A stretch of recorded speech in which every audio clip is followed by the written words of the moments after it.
I firmly believe that HR's great role that it plays in an organization is as a diplomat. And a diplomat must be respected on both sides of the aisle.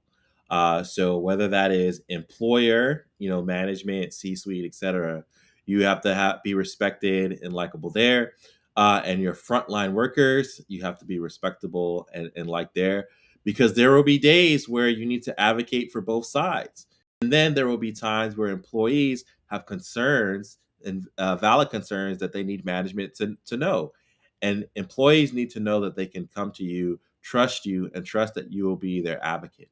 And so I think that diplomat hat that you wear as an HR professional is an important one for your long term career success and the influence that you will have on an organization while you're there.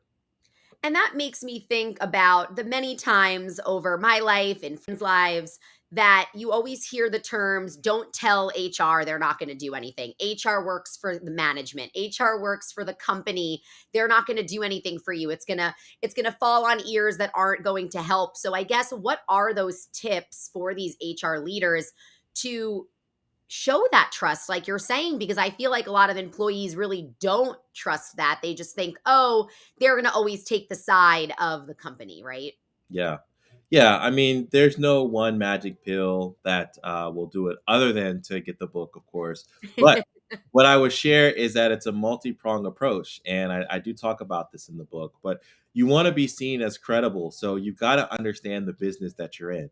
So if you're in hospitality, you've got to know hospitality. If you're in manufacturing, you need to know manufacturing. If you're in healthcare, you should understand healthcare. You shouldn't just understand your job as an HR practitioner, but you've got to understand the industry that you're in.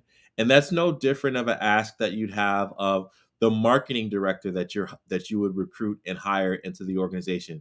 They may have marketing skills, but you're going to prefer the one who's got experience and awareness about the industry that you're in. And so I just say let's look in the mirror, have that face to face with ourselves and say, do we know the business as well as we should? That is going to bring the credibility.